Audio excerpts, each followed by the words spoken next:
शहर के हृदय स्थल पर स्थित महाराजा चौक में इन दिनों अवस्था का आलम है और इन्हीं अवस्थाओं के बीच लोग आने जाने को मजबूर हैं। इसके साथ ही यह क्षेत्र दुर्घटना जघन क्षेत्र बन गया है। पेश है एक खास रिपोर्ट। यह दुर्ग का महाराजा चौक है, जो कि अत्यधिक व्यस्तम चौक के नाम से जाना जाता है, क्योंकि यह चौक शहर के बीचों बीच स्थित है और चौतरफा रूप से निर्मित है। इसलिए इस चौक में रोजाना ही हजारों लोगों का आना जाना है।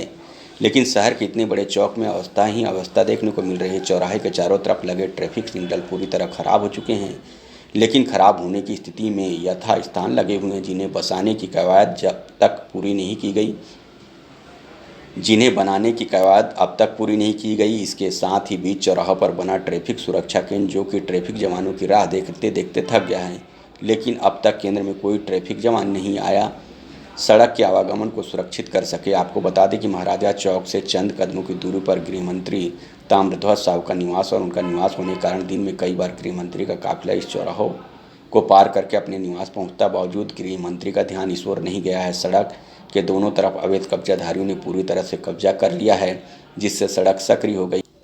बीचों बीच बनाया गया चौराहा इतना चौड़ा है कि आधी सड़क को घेरे हुए हैं, जिस वजह से यहाँ आए दिन दुर्घटना होती रहती। लेकिन शहर के बीचों बीच स्थित महाराजा चौक से अवैध कब्जेधारियों को हटाना तो दूर, अब ट्रैफिक सिग्नल और ट्रैफिक सुरक्षा केंद्र को बनाने की कवायद पूरी नहीं हो पाई है, जिससे यहाँ पर दुकानदारी करने वाले दुकानदार और राहगीर काफ़ी परेशान हैं। प्रशासन और प्रतिनिधियों से उन्होंने निवेदन किया है कि जल्द ही महाराजा चौक के जीर्णोद्धार के साथ ही ट्रैफिक व्यवस्था व सिग्नल को बनाने की दिशा में कार्य किया जाए।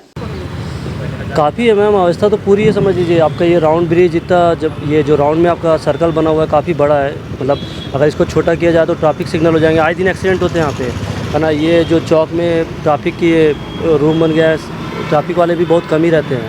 सिग्नल की क्या स्थिति है? सिग्नल तो बहुत ज़रूरी है यहाँ, तो सिग्नल है ही कहाँ। सिग्नल तो बहुत ज़रूरी है। हम तो यहाँ रोज़ आए दिन एक्सीडेंट देखते रहते हैं, कभी कोई गिर रहा है, कभी कोई गिर रहा है। अवैध कब्जा भी जो देखा जा रहा है, दुकान में और ये बाहर से सामान निकाल कर रखे हुए हैं, इस पर क्या कहेंगे? अवैध कब्जे का तो मैम उत्तम क्या बोलें, काफ़ी लोग हैं। सबकी जगह तो अपना अपना वो पुलिस आती है, नगर निगम आती है, भगाती है, फिर सब ऐसे हो जाते हैं। मेन तो सिग्नल है मैम। सबसे अगर सिग्नल हो जाए ना तो काफ़ी चीज़ें सुधर जाएगी यहाँ पे। कि जब सिग्नल बनेगा मैम, सिग्नल बने और ये जो आपका सर्कल है इसको कम से कम कर दे, तो सिग्नल नहीं भी है तो कम से कम लोगों को आवाजाही तो ईजी हो जाए। मतलब बुजुर्ग आदमी तो सोच समझ के क्रॉस करता है यहाँ पे। शाम को ही अक्सर रहते हैं, है ना, दिन पे तो कोई नहीं रहता। और मेन तो मैम ये जो कैबिन बना हुआ है आपका, तो ये छोटा होना चाहिए और सर्कल भी थोड़ा छोटा हो तो यहाँ पे ट्रैफिक व्यवस्था थोड़ी सुधरेगी, है ना। तो इसके लिए आप थोड़ा सा गौर करवाइए शासन को। किस तरह का माहौल यहाँ शाम को रहता है? जैसे बताया जा रहा है कि आगे कहीं पर शराब की दुकान भी है, उधर भी असामाजिक तत्वों का डेरा है। हाँ मैम, यह थोड़ा आगे बोटिया चौक के पास में तो शराब की दुकानें हैं और शाम को अक्सर यहाँ भीड़ हो जाती है, क्योंकि ये फूड जोन है मैम। तो एक्चुअली में यहाँ हो ही जाता है शाम को कुछ ज़्यादा रश होता है मैम। अभी क्या चाहिए? और सिग्नल वैसे भी नहीं चल रहा है। सिग्नल चले और ये सर्कल छोटा हो जाए, यहाँ का जो चौक का जो सर्कल है वो छोटा हो जाए, और ये जो कैबिन है इसकी भी थोड़ी सी मतलब चौड़ाई कम हो। ये सारी चीज़ें अगर हो जाती है तो ये बिल्कुल इसमें ट्रैफिक में कुछ हद तक तो सुधार होगा मैम।